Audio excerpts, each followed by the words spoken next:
Bonjour chers amis, j'espère que vous allez bien. Voilà, je suis très heureux d'être avec vous pour cette séance de Caté Plus d'aujourd'hui. Vous savez qu'on est toujours dans la joie de la résurrection, alors j'espère que chacun de vous va bien, voilà, et a son cœur dans la joie. Alors c'est sûr que on languit tous un peu la fin de ce temps qui commence à, je le sais, pour certains être long et pénible, mais voilà, on continue à garder l'espérance, on continue à garder la foi, et puis la joie dans notre cœur, parce que vous voyez, ce qu'on est en train de vivre, c'est un peu ce que les disciples ont vécu. Finalement, il y a à la fois de la tristesse et de la joie. Jésus est mort, mais il est aussi ressuscité. C'est ce qui doit habiter nos cœurs. On a vécu, vous savez, l'autre fois, je vous ai parlé de ça, l'octave de Pâques, c'est-à-dire 8 jours qui sont comme un jour. Et là, on est vraiment dans ces 40 jours de juin, voilà, qui est très très important parce que dans ces 40 jours, on va aller jusqu'à l'ascension, ce moment particulier où on célébrera le moment où Jésus rejoint son Père vers le ciel.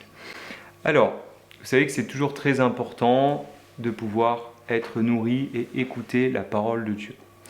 Je vous invite vraiment à prendre le temps pour cette séance d'aujourd'hui de lire ce beau passage qui s'appelle Les disciples d'Emmaüs, qu'on entendra d'ailleurs au cours de la messe de dimanche prochain.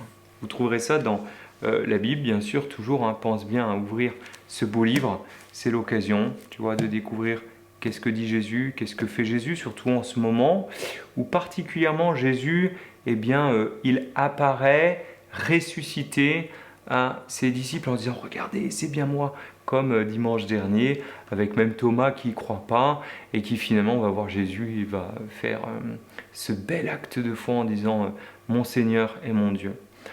Là, voilà, ce passage dans lequel nous sommes, en l'évangile de Luc, au chapitre 24, verset 13, eh bien, c'est le jour de la résurrection. Il y a deux disciples qui marchent et ils se rappellent un petit peu tous les événements passés.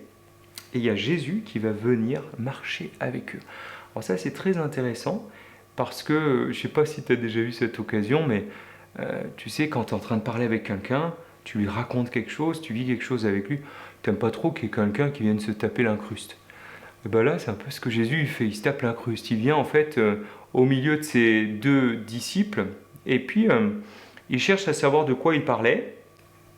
Et alors, les deux disciples, dont l'un s'appelle Cléophas, lui, t'es bien le seul à pas savoir ce qui s'est passé à Jérusalem. Donc, il raconte que Jésus a été mis sur la croix, que le tombeau était vide, que des femmes sont allées au tombeau et ont vu que son corps n'était plus là. Voilà. Alors, eux, ils sont complètement perplexes, un peu tristes, un peu abandonnés. Et en fait, ce qui va se passer, c'est que Jésus va marcher avec eux et il va leur expliquer le mystère des Écritures. Tu sais, tout ce qui était dans l'Ancien Testament, l'Ancienne Alliance, ou ce qui nous est raconté par la loi et les prophètes, pour nous dire que tout ce qui avait été annoncé avant, eh ben, c'était pour nous dire qu'un jour Jésus viendrait et annoncer la venue du Fils de Dieu. Et puis pendant qu'il marche, etc., Jésus va partir vers un autre chemin et les deux disciples lui disent « Ben non, reste avec nous, car tu vois, il se fait tard, le jour baisse, reste avec nous. » Et puis ils vont entrer dans un lieu pour partager le repas. Et là, Jésus va faire un geste que tu connais bien. Il va prendre le pain, il va le partager. Et là, tu sais ce qui se passe.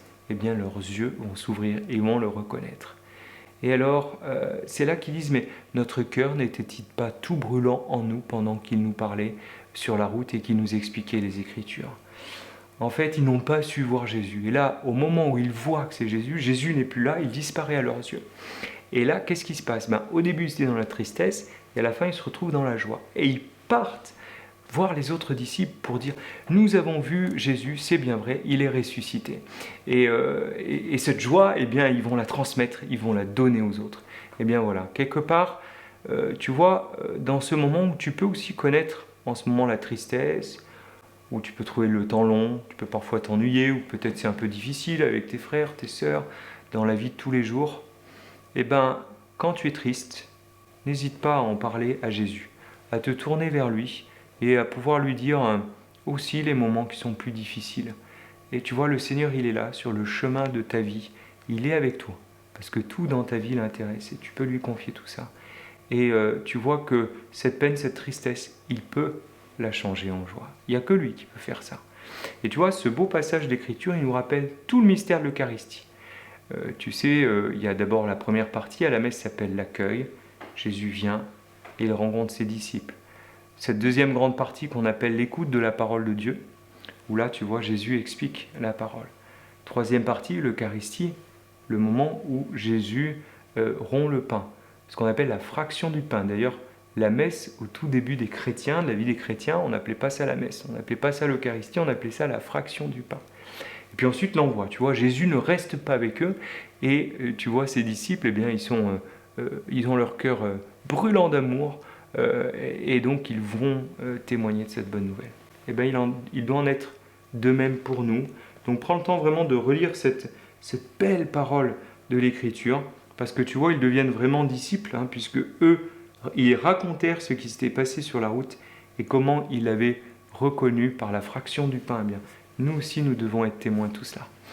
Alors, je vous propose, si vous voulez bien, de terminer ce petit temps qu'on aura vécu ensemble en nous tournant vers le Seigneur et en prenant maintenant le temps de le prier et de lui dire merci pour toutes ces merveilles, pour tout ce qu'il fait dans nos vies. Voilà, on va reprendre simplement notre petit chant de joie, parce qu'on est encore dans la joie de la résurrection.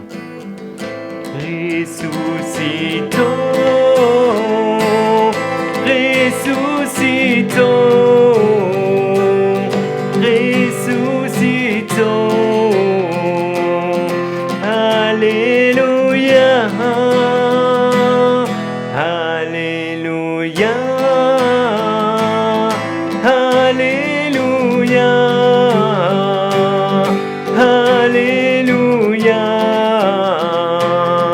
ressuscitons.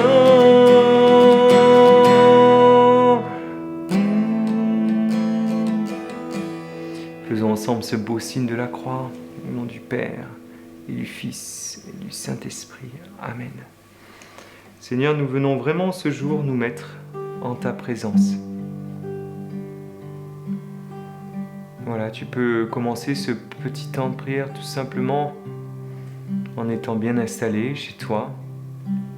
Voilà, tu peux te mettre assis ou à genoux dans une position où tu vas être bien avec ton corps. Pour vraiment te poser un petit instant. Tu vois, cette petite séance de caté, elle permet aussi ça, comme on le vit quand on est tous ensemble au Collège Saint-Victor pour vivre notre séance. Ben là, voilà. Mets-toi dans une disposition où tu vas pouvoir être bien avec ton corps, puis peut-être fermer tes yeux tout simplement. Seigneur, nous voulons vraiment nous mettre en ta présence. Nous voulons vraiment faire un acte de foi. Oui, nous ne te voyons pas avec nos yeux, mais nous croyons que tu es là. Que tu es là présent au milieu de nous. Et parfois dans nos vies, un peu comme ces disciples, nous avons du mal à te reconnaître. Parfois on dit, mais Seigneur, où es-tu? Où es-tu? Que fais-tu? Et en fait, nos yeux sont aveuglés, un peu comme ces disciples, tu vois, ils ne voient pas. Ils ne voient pas que Jésus est là, avec eux sur la route. Et bien, quand on prie, comme on est en train de le faire maintenant, Jésus est là, avec nous, au milieu de nous. Accueille sa présence. Et puis tu vois, dans ce bel évangile, ce qu'il y a de très beau, c'est que Jésus l'aurait pu dire, oui, il dit bien à un moment, esprit lent à croire, mais il aurait pu raconter directement les choses, dire les choses, après tout c'était sa vie, c'est lui le sauveur. Non, il leur demande de raconter. Comme toi en fait, quand tu pries, n'hésite pas à raconter ce qu'il y a dans ton cœur, ce qu'il y a dans ta vie, ce qui fait ta vie, ce qui fait ton quotidien, tu vois. Et le Seigneur, il aime t'entendre, il aime pouvoir t'écouter, que tu puisses lui parler dans ton cœur. Alors Seigneur, nous voulons vraiment nous mettre en ta présence et te dire merci. Dans ce petit instant, tu peux dire à Jésus quelle est la joie qui t'habite, peut-être un peu la peine, la tristesse. Et il est là avec toi. Et à la fin, même s'il y a un peu de tristesse dans ton cœur, il transformera tout ça en joie. Alors viens Jésus en nous. Maintenant, nous sommes prêts à te confier nos vies, te confier tout ce qui peut nous tracasser, tout ce qui est parfois plus difficile, et te dire combien nous t'aimons, combien nous croyons en toi.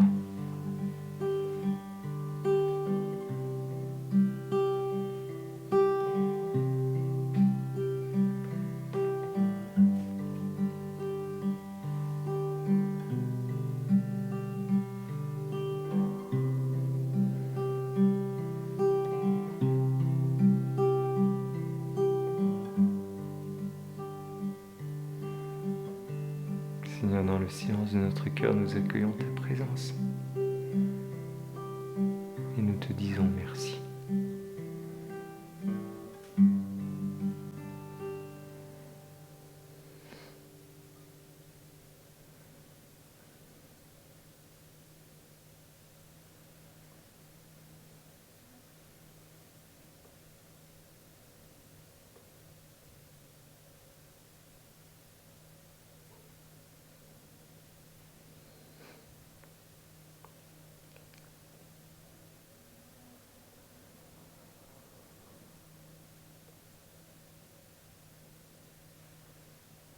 Seigneur, en ce temps où nous ne pouvons pas vivre l'Eucharistie, nous voulons te reconnaître dans ce mystère de la fraction du pain où tu te donnes à nous. Et nous allons terminer ensemble ce moment simplement en chantant cette prière que Jésus nous a donnée. Notre Père qui es aux cieux, que ton nom soit sanctifié, que ton règne vienne, que ta volonté soit faite sur la terre comme au ciel. Donne-nous aujourd'hui notre pain de ce jour.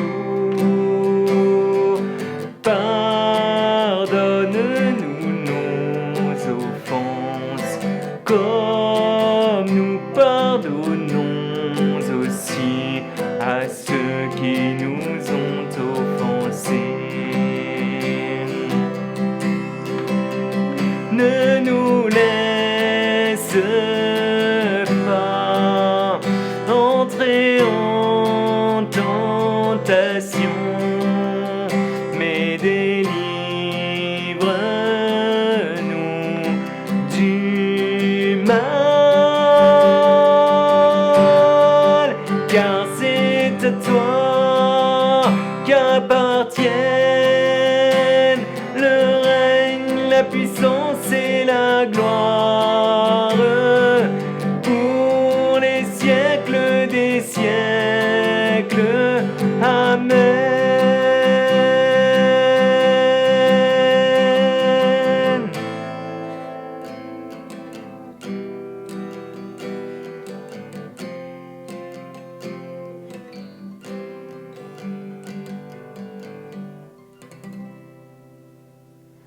Bien que le Seigneur, dans son amour, te bénisse et te garde dans sa paix et dans sa joie, que vraiment cette joie qui a brûlé le cœur des disciples d'Emmaüs puisse cette même joie habiter ton cœur maintenant par cette bénédiction, au nom du Père et du Fils et du Saint-Esprit. Amen. Eh bien, je te dis à très bientôt pour une prochaine séance de caté. Porte-toi bien. Merci à toi.